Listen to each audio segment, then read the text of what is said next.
belajar resepnya dari mana, Mbak? Kalau biasa sih kalau sekarang tuh banyak kan medsos kan, dari TikTok, dari YouTube kan, kayak buat bumbu-bumbunya kan. Karena bapak itu nggak setuju, maksudnya kan udah sekolah gitu tinggi-tinggi, ngapa buka usaha kayak gini gitu kan, kenapa nggak fokus ke lain gitu kan tadi. Dulu backgroundnya apa sih, jurusan apa? Saya dari UNY biologi, terus ngambil S2 di UGM. Kalau misalnya ada orang yang pengen belajar datang ke sini, dan mbaknya mau ngajari nggak? Nggak apa-apa. Nggak apa-apa. Ilmu itu nggak apa-apa dibagi. Nama saya Desi, punya usaha seblak goceng, daerahnya di Sorowajan Baru. Kalau mau mampir, ayo ke sini.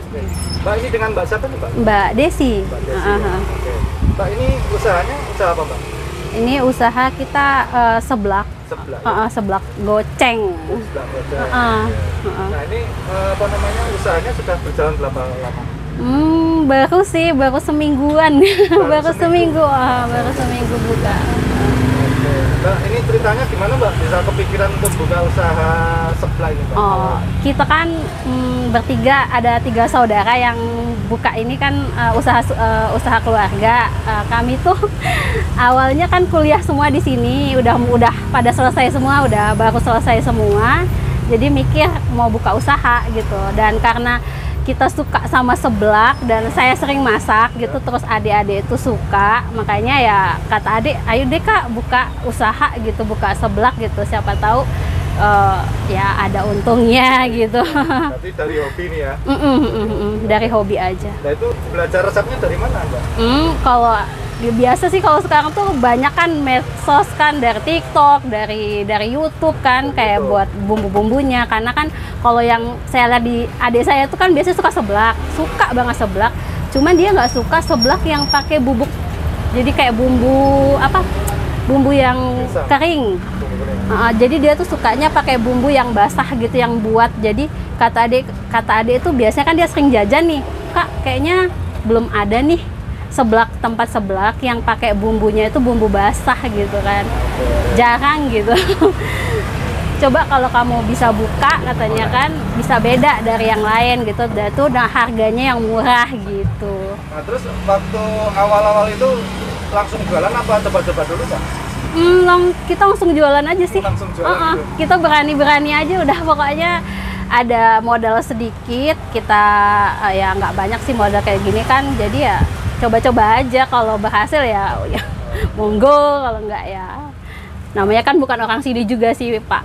Asli mana, Mbak? Aslinya Bandar Lampung. Bandar Lampung. Padahal ini masakan asli Sunda nih? Iya, Jawa Barat. Oke. Nah, Mbak, waktu awal merintis usaha ini dulu modal habis berapa, Mbak? Kalau modal semuanya dihitung-hitung, sewa tempat sama beli semuanya kan baru Pak, kayak semua etalase ini sekitar 12 juta. 12 juta. Udah komplit, udah bisa jualan gitu ya? Iya, 12 juta udah komplit bisa beli jualan. Oke. Kalau harian itu bisa nyampe berapa kalau modal harian? Karena ini baru berapa hari ya, kan di sini jualnya nggak cuma seblak, ada es kulkul juga. Es kulkul ini lumayan laku juga sih di sini kan, karena pada banyak peminatnya gitu. Sama pastry, ya itu bisa sampai 100 sih, 100-an, baru 100, agak ke atas. Satu hari modal bisa 100.000? Penghasilan atau modal? Kalau modal sehari? Kalau modal sehari, karena ini sistemnya kan frozen ya Pak, bukan makanan yang cepat basi tiap harinya gitu. Jadi saya tuh udah kayak nyetok beberapa, jadi kalau ditanya modalnya berapa mungkin sekitar per itemnya beda-beda gitu Pak, nggak bisa dijelasin. Ada kali 100 lebih juga ada kayaknya. 20 ribuan ya? Mbak, ini misalkan rame nih ya, misalkan rame terus habis itu kira-kira untuk omset bisa nyampe berapa sehari? Kalau misalnya rame ya, pernah rame sih, ya bisa 200-an mungkin, 200 ya? Per hari. Ada nggak sih Mbak pengalaman apa pernah diremehkan atau mungkin apa gitu dalam usaha ini? Diremehkan tuh gimana ceritanya gitu? Kalau itu malah dari orang tua sih. Karena bapak itu nggak setuju, maksudnya kan udah sekolah gitu tinggi-tinggi, ngapa buka usaha kayak gini gitu kan, kenapa nggak fokus ke lain gitu kan. Tadinya sempet kok kayak gitu. Cuman ya monggo aja lah, namanya kita bersaudara juga bertiga pengennya ngasilin sesuatu uang sendiri gitu kan, ya udah YOLO aja kita. Semangat gitu ya. Iya. Pernah nggak ngalamin apa namanya sepi, nggak sampai nggak laku gitu? Beberapa hari ya. Ada sih waktu awal-awal kan mungkin karena sebelum dipasangin spanduk, orang itu bingung ini nih jual apa, disangkain jual apa sih, kayak kerupuk kering, bukan makanan basah gitu, makanan jadi gitu. Jadi orang bingung karena belum ada menu, belum ada apa sih, belum ada spanduk, belum ada segala macam kayak untuk iklan gitu, nggak ada, orang bingung. Jadi orang kayak mau datang pun bingung gitu. Nah waktu itu ada nggak kepikiran untuk ganti usaha lain? Nggak ada sih, kita karena masih beberapa ini kita masih pengen stay di sini aja dulu gitu. Kalau harapan dari usahanya pinginnya ke depannya seperti apa? Ya pengennya berhasil gitu kan, pengennya ya bisa menghasilkan sesuatu gitu. Kalau untuk jam buka tutupnya dari jam berapa sampai jam berapa, Pak? Biasanya operasional di sini kan kita ngikutin jam 1 siang sampai jam 9 malam. Ada hari liburnya nggak? Nggak ada. Minggu juga buka. Oke, ini untuk lokasi di mana, Mbak? Lokasinya di daerah Sorowajan. Patokannya? Patokannya depan rumah makan Arazak. Oh gitu ya. Kalau bikin seblak, itu bumbunya apa sih? Ya, ada kencur, bawang putih, kemiri, ya kayak itu aja. Yang taste-nya itu, yang rasa yang paling menonjol dari seblak yang membedakan dengan masakan lain itu apa? Kencurnya sih. Kencur kalau ya? Kencurnya. Toppingnya apa aja tuh Mbak isinya? Toppingnya kalau untuk 5.000 tuh biasanya cuman kerupuk, terus ada mie gitu kan. Di sini juga udah di ini kan ya cuman kayak gitu aja sih, mie, sayur, telur gitu. Itu berarti tinggal pilih isi ya? Iya, tinggal pilih isi ya? kan. Di sini ada macam-macamnya. Ada seblak sasimo, ada biduan, dan ini kan ada apa ingredientsnya yang mau ditambah juga apa. Kalau mau custom juga, misalnya kalau customer mau pilih mau apa di seblaknya itu ada apa, itu juga bisa di custom gitu. Oh gitu. Terus ini saya lihat ada bumbu keringnya ya. Ada apa aja sih Mbak ini, Mbak? Bumbu yang biasa dipakai ini ada garam, ada penyedap rasa, dan biasanya kan kalau orang Jogja itu kan, kalau kita tuh sebenarnya pengennya kan yang pedes karena kita dari Sumatera. Jadi kalau setiap order itu kan kita kalau misalnya disuruh pedas, bener-bener nggak pedas gitu, dan kita selalu ngomong kalau di sini beneran pedas loh gitu. Jadi beneran pedas, udah gitu biasanya setelah apa ya banyak pelanggan gitu, mungkin karena di sini di Jawa ya, pedas itu ada yang suka. Kalau misalnya dia dari sama kayak kita, pedas itu mesennya pedas juga, tapi kalau orang Jawa tuh biasanya malah minta tambahan gula. Tambah gula? Manis ya? Ada tes manisnya ya? Tes manisnya ditambahin gula ya gitu. Padahal kan sebenarnya pedas asin ya? Jadi bener. Tapi dia pengennya pedas manis gitu. Ada yang kayak gitu, mesen kayak gitu. Ya lidah Jogja memang kadang seperti itu. Ada manisnya gitu.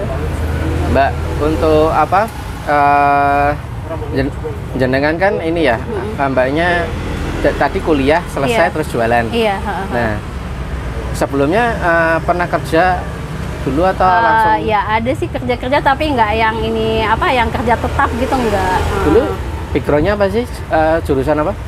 Saya dari UNY biologi, terus ngambil S2 di UGM. Biologi S2 UGM. S2-nya ngambil di UGM tapi nggak linear, ngambil apa? Geografi. Biologi plus geografi jadinya seblak ya? Jadinya seblak. Jadinya seblak, makanya orang tua tuh bingung kenapa jadi buka seblak gitu. Kalau misalnya ada orang yang pengen belajar datang ke sini, dan mbaknya mau ngajari nggak? Nggak apa-apa. Nggak apa-apa. Ilmu itu nggak apa-apa dibagi. Kalau menurut aku nggak yang ini sih, kalau masalah kayak gitu sih, kalau mau belajar ya oke aja, nggak ada yang perlu dirahasiain. Jadi berbagi resep nggak apa-apa? Nggak apa-apa. Mantap. Seblak juga banyak pecintanya di Jogja lah ya. Resep larisnya apa sih Mbak? Kalau saya sih di sini ya karena kan seblak sama bakso aci ini kan lagi viral-viralnya juga. Jadi kayak cabangnya juga banyak, dari setiap di sudut di Jogja ini ada gitu yang jual kan.